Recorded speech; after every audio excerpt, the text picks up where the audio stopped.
What's going on, guys? It's Tim from Fango with your morning market update. So this morning, Bitcoin is looking pretty stable, pretty good. We're hovering around the 69,000, 70,000 mark. We've dropped down a little bit, just under 1% in the last hour or so. Most of this morning, we were sitting around the 70, just over the 70K, but to be honest, I think we're going to push on to hit 73. We've just got to get past that resistance of 73, and then there's a bit of sell pressure at 75, and then on to $100,000, in my opinion. We've been hovering around this 70K mark for the last 2 days or so, and we're in an okay place. I mean, all of the markets are just following Bitcoin at the moment. There's nothing crazy outside all of the craziness of the meme coins. They're all just following the market. Bitcoin is very much leading the way at the moment. If we look at yesterday, what happened in terms of ETF inflows and outflows, and one of the reasons that we've been seeing the decrease in price, at least since the last all-time high, is because Grayscale have been selling a stupid amount of Bitcoin in the billions of dollars. I think it's like nearly $3 billion now, which BlackRock have just been buying up, which it's not necessarily the best thing, putting all of our Bitcoin in the hands of one of the biggest financial institutions in the world. But this is the world we live in at the moment, and this is the market, and this is why Bitcoin and crypto is not going anywhere. But we see that there was a net positive day of 418 million. There's still, as I said, 212 million outflows of Grayscale Bitcoin, but Fidelity wins the day. They purchased just over 4,000 Bitcoin.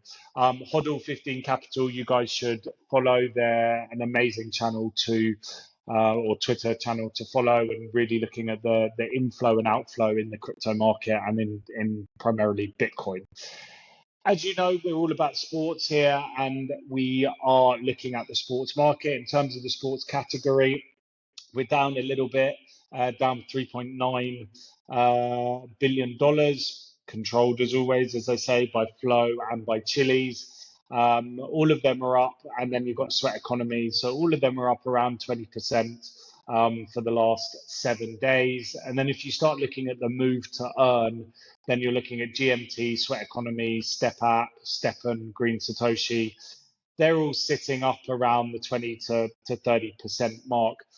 And the move to earn category, guys, is a really interesting one, and one that I want to touch on, because as you know, what I'm all about, and what I'm trying to do is I'm trying to rebuild this relationship between crypto and between sports, because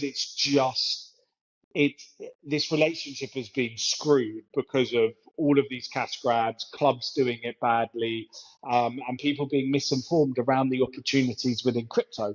But also, crypto has to take a big element of responsibility of how we actually position our branding and how we actually try to bring on fans or customers into the sports sector. So let's take move to earn. So the move to earn concept is when you move, you earn tokens. It's a bit like the play to earn. You play games and then you receive money for playing those games. And the move to earn is exactly the same concept. But you've got to think, you've got the Web3, the crypto world, and then you've got the entire fitness world. I live in Dubai. Fitness is crazy, crazy over here. You go to LA, you go to anywhere in the world. Fitness is such a big part of our life, and it is a billion dollar industry, probably $1 trillion industry.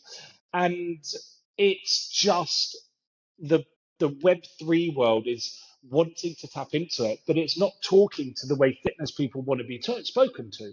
So let's take Sweat Economy here. It's got $107 million market cap. But if we go onto their website, what you've got to think of is what they're looking to do, and what they're looking to get is fitness fans to download their app and then use it. So if I just heard of Sweat Economy and I go onto this, okay, the first thing is it says Web3. Immediately that's a turn off.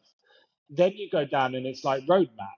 Okay, what Sweat Beta, like Sweat AI Alpha, user growth, best like Sweat Gas multi-chain. Like, I know what this means. I'm in crypto. But to your average fitness person, you're going to lose them. And there's a narrative in the Web3 space where you're like, oh, yeah, you got to do your website like this because you need to have the price of your token to drive to be able to give rewards. That comes from the Web3 world, but you also need users from the Web2 world. So you're doing a website which is primarily captured to the Web3 world, but then you're not doing something which is for where your bigger audience is going to go that can drive the price of your token and better your product, better your organization. So, and then you go on to the Sweat wallet. If I'm a fitness fanatic and I want to earn, why do I care about the Sweat wallet? So there needs to be a change of narrative from the crypto space to the sports space, because sports fans are not going to get 100 million as the next 100 million users into the crypto space through this type of positioning from a brand. And I think this is a great project, don't get me wrong, but I just think the narrative is needs to be changed completely, and that's something that we're doing at Fango. As you know, I've got a project that we're launching, a sports super app called Fango, that is really changing the perception of sports and crypto and the narrative, and actually creating an app that sports fans actually want to engage in. But yeah, I just think you look at the top grants, token, light paper, NFTs, it's a turn off for most sports people. So that's my view. Sports market, still a long way to go. As I say every day, we've got to change that narrative. Please comment below if there's any projects you'd like me to look into, any projects you'd like to have me review. Please do. Please subscribe to the channel. Please like, please share with your friends. I'm Tim from Fango, and have a beautiful day.